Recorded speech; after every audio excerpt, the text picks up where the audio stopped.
उत्तराखंड के पहाड़ी इलाके में बसे एक छोटे से गांव धुंगिरी की कहानी है। ये गांव अपने सुंदर और चमकते खेतों के लिए मशहूर था, लेकिन इन खेतों के पीछे एक गहरा और खौफनाक रहस्य छिपा था। कहा जाता था कि रात के समय इन खेतों में एक ब्रह्म पिशाच घूमता है जो गांव वालों की आत्माओं को कैद कर लेता है।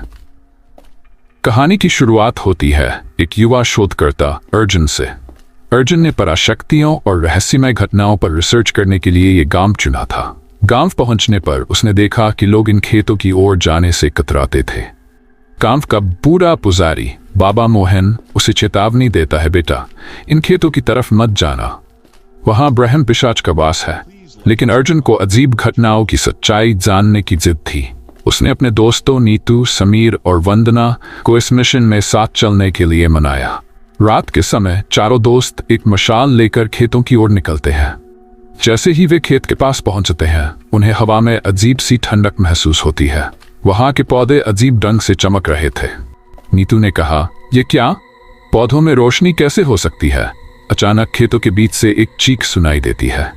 चारों डर जाते हैं, लेकिन अर्जुन उन्हें हिम्मत देता है। ये कोई भ्रम हो सकता है, हमें आगे बढ़ना चाहिए। जब वे खेतों के बीच पहुंचे तो उन्हें एक पुराना खंडहर दिखा। खंडहर के पास एक विशाल वृक्ष था जिसकी शाखाएं खेतों पर फैली हुई थीं। अचानक एक तेज हवा चलने लगी और उनके सामने एक काले धुएं से बनी विकराल आकृति उभरी। तुमने मेरी शांति भंग की है, वह गूंजती हुई आवाज में बोली। वह ब्रह्म पिशाच था। उसकी आंखें आग की तरह जल रही थीं और उसके शरीर से डरावनी ऊर्जा निकल रही थी।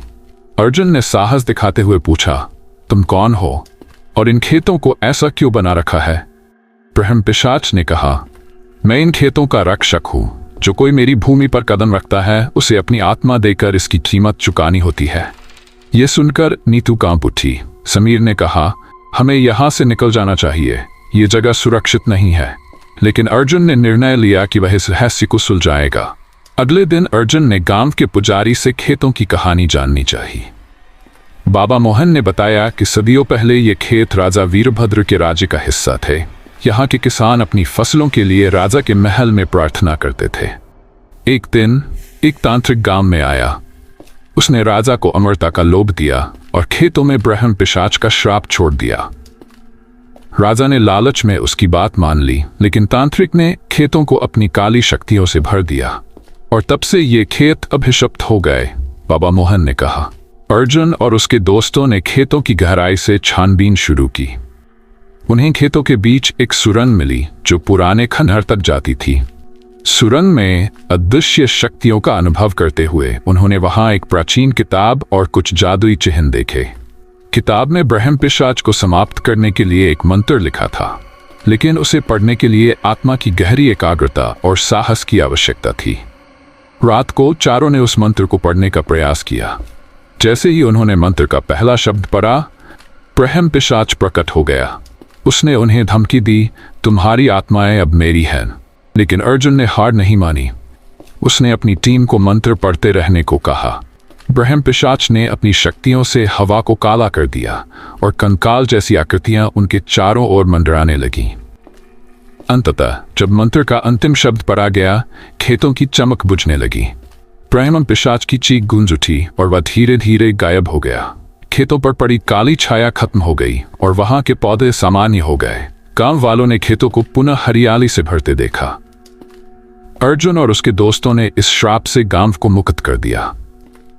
अर्जुन और उसके दोस्तों ने गांव को ब्रह्म पिशाच के श्राप से मुक्त कर दिया था, लेकिन उनका मन अब भी बेचैन था। अर्जुन ने महसूस किया कि खेतों की चमक खत्म होने के बावजूद कुछ रहस्यमयी ऊर्जा अब भी वहां मौजूद थी। नीतू ने एक रात अर्जुन से कहा, क्या तुमने देखा? खेतों के पास की मिट्टी अब भी अजीब लग रही है।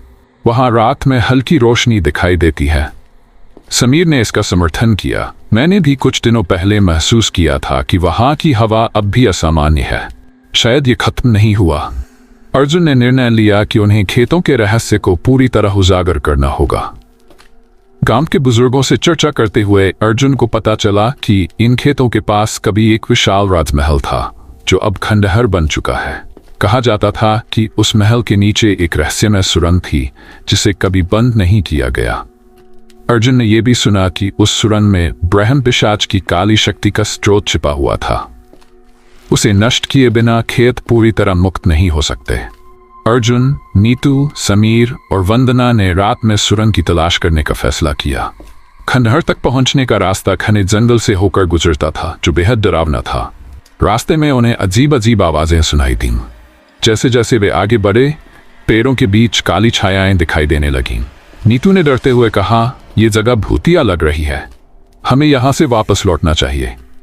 अर्जुन ने सभी को हिम्मत दी, हमें सच तक पहुंचना होगा, यह हमारी जिम्मेदारी है। खंडहर पहुंचने के बाद उन्हें एक पुराना दरवाजा मिला जिस पर तांत्रिक मंत्र लिखे हुए थे। अर्जुन ने जैसे ही दरवाजा खोला, एक तेज रोशनी ने सभी को चौंका दिया। सामने एक लंबा अंधेरा रास्ता था जिसमें चारों ओर काली ऊर्जा का प्रभाव महसूस हो रहा था। सुरंग के अंदर उन्हें एक विशाल कक्ष मिला। कक्ष के बीच में एक पत्थर का स्तंभ था जिस पर ब्रह्म पिशाच की मूर्ति थी। मूर्ति के नीचे एक चमकता हुआ पत्थर रखा था जो काले धुएं में लिपटा हुआ था। जैसे ही अर्जुन ने उस पत्थर को छूने की कोशिश की, एक जोरदार गूंज सुनाई दी। ब्रह्म पिशाच की आत्मा फिर से प्रकट हो गई। वह और भी ताकतवर और भयानक लग रही थी। तुमने मेरी शक्ति को छूने की हिम्मत कैसे की? उसने गुस्से में कहा। अर्जुन और उसके दोस्तों ने हिम्मत नहीं हारी। उन्होंने सुरंग में मिली पुरानी किताब से ब्रह्म पिशाच को खत्म करने का मंत्र पढ़ना शुरू किया। ब्रह्म पिशाच ने उन्हें रोकने के लिए अपनी काली शक्तियां छोड़ी। हवा में काले साये नाचने लगे और सुरंग की दीवारें कांपने लगीं। अर्जुन ने पूरे आत्मविश्वास के साथ मंत्र का आखिरी शब्द पढ़ा। अचानक काले पत्थर से तेज रोशनी निकली और ब्रह्म पिशाच की आत्मा को जलाने लगी। ब्रह्म पिशाच चीखते हुए गायब हो गया और सुरंग के अंदर की सारी काली ऊर्जा समाप्त हो गई। सुरंग की दीवारों पर उकेरे गए तांत्रिक चिन्ह मिटने लगे और कक्ष शांत हो गया। पत्थर की मूर्ति टूटकर जमीन पर गिर गई। सुरंग से बाहर आने के बाद अर्जुन और उसके दोस्तों ने देखा कि खेतों पर अब भी हल्की रोशनी थी, लेकिन यह रोशनी अब डरावनी नहीं बल्कि सुकून देने वाली थी। खेतों के पौधे हरियाली से भर गए थे और गांव वाले खुश होकर वहां आने लगे। गांव के बुजुर्ग बाबा मोहन ने अर्जुन और उसकी टीम को धन्यवाद दिया। तुमने हमें सदियों पुराने श्राप से मुक्त किया। अब ये गांव फिर से जीवन जी पाएगा। ये कहानी सिर्फ ब्रह्म पिशाच और खेतों के श्राप की नहीं थी, बल्कि यह विश्वास, साहस और दोस्ती की ताकत की कहानी थी। अर्जुन और उसके दोस्तों ने साबित किया कि जब इरादे सच्चे हों तो कोई भी डरावनी ताकत हार सकती है। चमत्कार, खेतों पर अब हर रात एक अद्भुत रोशनी फैलती थी जो ये साबित करती थी कि अच्छाई ने बुराई पर जीत हासिल कर ली। हर समस्या का समाधान साहस और एकजुटता से निकाला जा सकता है। डर को हराकर ही सच्ची आजादी हासिल की जा सकती है।